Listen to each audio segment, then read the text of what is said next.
All right, here I am at the Broad Street Railroad crossing in Griffith, Indiana. Now, this crossing right here is a rather iconic and historical crossing owned by both the CN South Bend subdivision and the CN Madison subdivision. Now, I know you guys may find this spot familiar because I rail fan here about a few months ago, and I did a tour video of this crossing when I was here that time, but I accidentally deleted the video, so I'm gonna go ahead and make another one for y'all today. So this crossing, although it doesn't seem like much, but as you can see, first comes the obvious, is it's a huge crossing with 7 tracks with 3 Ys and 2 diamonds. So, yep. And it overall features some pretty neat equipment as well. And if you look over there is the old EJ&E depot and railroad museum. Pretty much the entire town of Griffith is like EJ&E themed, and also Erie, Lackawanna themed. You can see the trailhead right here, which used to be another track that used to run through here, owned by the Erie Lackawanna Railroad. As you can see, that's where it goes.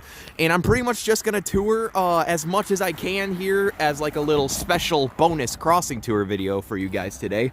So I guess with all that said, I'll explain as I go on, well, the best I can. So I guess with that said, let's get on to it. So for the first signal, this has a SafeTran base, and here's the emergency information. The dot tag, it looks different, it's way up here, and the dot number is 230082T. 082T, my bad. But yeah, there's that. And for the gate mechanism, this has an Invencies rail gate mechanism, and this features some Rico LED gate lights and a wind guard, and also the Western Cullen Hayes gate arm bracket. And for the lights on this one, this has 2 pairs of SafeTran 12x24 inch GE uniform LEDs, all sitting on a SafeTran light bracket. And for a bell on this one, this has a Siemens low-tone electronic bell. Now, worth mentioning, back up until the early 2010s, this crossing used to have, this signal and the other gated signal over there in particular, all used to have SafeTran 12x24 inch fading LEDs, and also all of these little masts and signals around, in which I'll get to in a moment, all used to have SafeTran hybrid bells, but all those got torn out and replaced with this little modern setup right here. So yeah, so that was the first signal. Quite neat, and it's kind of convenient too, since it's kind of in a little bicycle path here. So normally, since this is and this may look like a 2 signaled crossing, but there's actually more.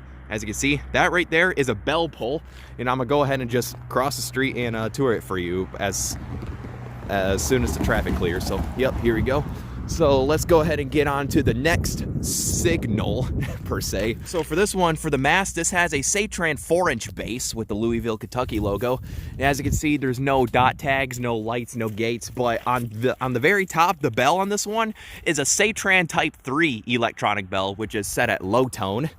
And yeah, and pretty much what these bell pulls serve is, since the crossing grade is so wide, you can't really hear the bells all that well. Well, the only 2 bells here, so they pretty much just slapped 3 more masts in the middle of the crossing grade so you can hear them better.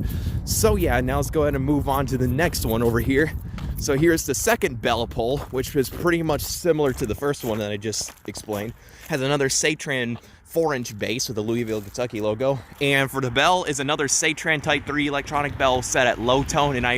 And as I think about it, this might be an Invencies rail e-bell. I'm not totally sure, because these were installed sometime in the early 2010s, which was when Invencies rail was popular. So this might be, well, not popular, but like, was around. So these bells might be an Invencies rail electronic bells. But to me right now, they kind of just look like SafeTran Type 3s. They're they're pretty much just the same thing, just different brand names. Kind of like the Siemens e-bells, but except those have a minor cosmetic change to them compared to the SafeTran Type 3s. But yeah, here is the next bell pole in the middle of the crossing grade. Once again, this has another SafeTran 4-inch base with the Louisville, Kentucky logo. And the bell is yet again another SafeTran Type 3 or Invencies rail electronic bell set at low tone. But yeah, pretty neat stuff, I have to say. I've never seen this before, how, a railroad would put 3 bell poles right in the middle of a crossing because of how wide it is. Unlike, the downriver Michigan area, where they put in like extra signals because they have 4 tracks that are evenly spaced out for them, just enough room for them to put more signals. So yeah, so I guess with all that said, now let's go ahead and move on to the last signal, which is the far-sided gated signal. So let me go ahead and walk over there real quick. So yeah, here's the next signal, or the last signal, which is similar to the first one over there. So this one has another Satran base. Well, this one's the 5-inch base, unlike the 4-inch bases that the bell poles have. And here's the emergency information once again. While this dot tag right here actually has a different dot number due to the fact that this crossing is shared by both the CN Madison and South Bend subdivision. And the dot number for this one is 283201W. And yeah, and for the lights on this one, this has 2 more pairs of Satran 12x24-inch GE uniform LEDs, all sitting on a Satran light bracket, once again replacing more of those Satran fading LEDs in the past. And for a bell, this has another Siemens low-tone electronic bell, which replaced another Satran hybrid bell in the past. Now, those bell poles that I toured also used to have Satran hybrid bells before they all got replaced by them Satran Type 3s or Invencies Rail E-bells. And speaking of Invencies Rail, for the gate mechanism, this has another Invencies Rail gate mechanism.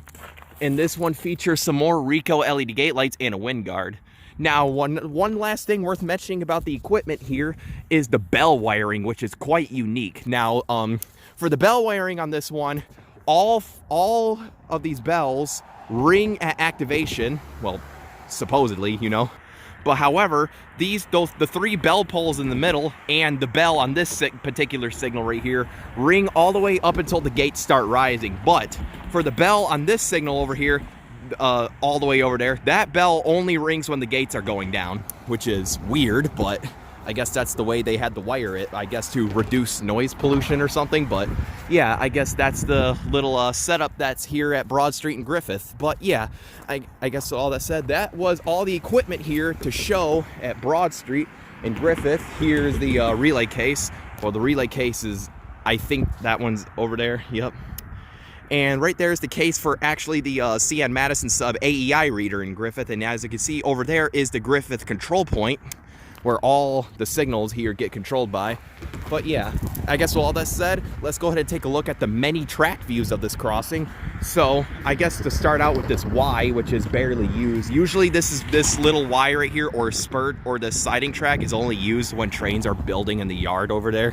Because I caught a coke train or a coal train here earlier pulling up and backing up while it was building. So yeah, I guess there isn't much here to show, but let's go ahead and take a look at the track views for, let's say, the CN Madison sub, since that's where most of the trains come through. So yeah, or come from. So yeah.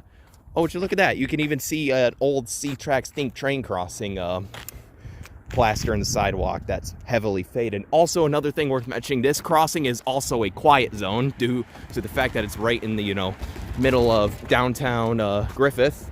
And you can see many signs telling you not to trespass and whatnot, so per the usual. So yeah, let's go to take a look at the track view for the Madison sub. So down there is heading west towards the yard. You can see a couple of signal gantries towards the yard, like I said, and just kind of down in a long straightaway, you know, all that good stuff. But yeah, and down there is heading north where the tracks curve north, and then these 2 tracks go through a little neighborhood through Main Street. There's like 3 railroad crossings in Main Street and Griffith, but yeah, that's where some of those tracks go. And so I guess with that said, let's go ahead and take a look at track views for the CN South Bend sub. Down there is facing west towards a siding track. You can see right here, well, not a siding track, but a crossover track. You can see the 2 signals here. And as you can see right here, this track right here is the CSXY. I'm not sure why it's called the CSXY, because CSX doesn't really run through here, but you can see the color light signals for that. And then down there is the east-facing track view towards another Main Street crossing. You can see the default colored signals. Both of them are flashing yellow. Well, one of them's red, but the cool thing is when you see these default colors, they usually like flash alternately because they're not always in sync. Kind of cool, actually. And this track right here with the old Y pattern signals, this right here is actually the Joliet or Joliet Y. You see it has right to the yard over there. And this track basically just takes you from the South Bend sub to the Madison sub. That's all it pretty much does. But yeah, you can see down there where that CSXY connects to is basically a little yard that locals serve, I believe. It's a little confusing to navigate, but once you're here, you'll get the hang of it. It's a piece of cake. But yeah, now since I hit the 10-minute mark, I guess with all that said, this was the Broad Street railroad crossing here in Griffith, Indiana. It's quite the iconic crossing. I got this in action a handful of times now, and this probably won't be my last time coming back here because you pretty much just got signals everywhere, and it's just really cool. I also definitely like the history, how EJ&E used to run through here, because in my honest opinion, the EJ&E or Elgin, Joliet, and Eastern is a very slept-on fallen flag. But yeah, so I guess with that said, wait, there's more. There is a couple of signals over there right by the Railroad Museum that would also like the tour as a bonus for this video. So I'm gonna go ahead and walk over towards the museum and the old depot. You can see where all the old freight cars and cabooses are, and also some Christmas lights, since they're also putting up some Christmas lights here and some of their light poles or lamp poles, whichever you prefer. But yeah, let's go ahead and go over here and check out what's on display, shall we? All right, so here are the signals on display nearby to the Broad Street crossing at the EJ&E Museum. You can see there's the building itself, and there's also an old semaphore signal on display. So yeah, I guess with that said, let's go ahead and take a look at what we got here for these old signals. Now, one thing worth mentioning, I believe these two signals were what used to be here at the Broad Street crossing itself, like back in, like, you know, the mid to late 20th century, which I think is really cool that they preserve these, if that's true. So I guess that said, let's go ahead and take a look at the equipment for here for these two signals. So for the first one, obviously this has no base. Well, it kind of does, but for a base, this sits on a Griswold EM style pedestal style gate mechanism. As you can see, these are getting very rare. You can only find these in like the western part of the USA now. But yeah, that's pretty much what used to protect this crossing, I think, if these signals were at the Broad Street crossing in the past. And this features some Rico incandescent gate lights, older generation, no wind guard. And one thing worth mentioning, you can see the crossing on the railroad crossing crossbook is upside down, which is kind of funny.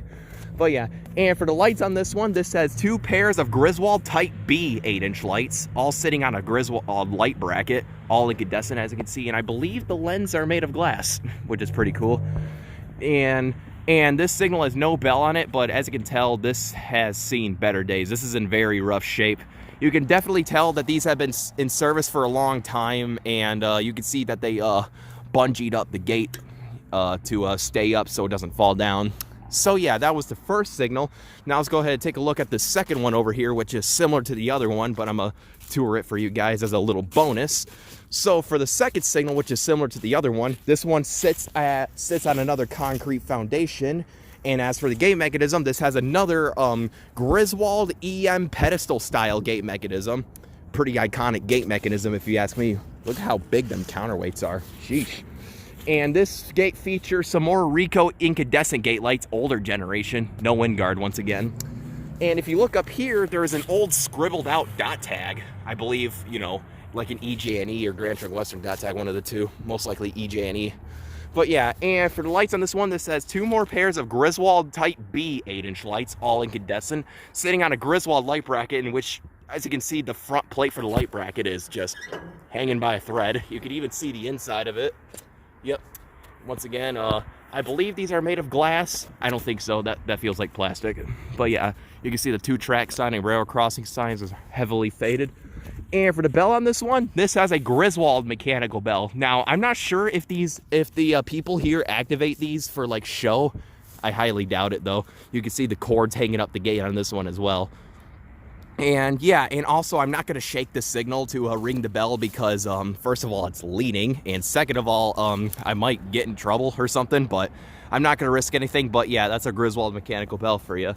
So yeah, these two signals are on display, so there's no track view, nor is there a relay case. So I guess that was my bonus feature in my Broad Street Railroad Crossing Tour video, since I believe these used to serve the crossing. Actually, wait, no. That doesn't make sense because both of these signals have 2-track signs. Oh well. Sometimes my guesses aren't always right. Actually, most of the time they're not always right. But yeah, I guess with all that said, this was my railroad crossing tour video of Broad Street in Griffith, Indiana. As you can see, there's the quiet zone signs and, you know, the basically huge 7-track layout once again. And right there is the diamond. And I already shown you guys the Y tracks. And a little building right there too. But yeah, I guess with all that said and done, over and out.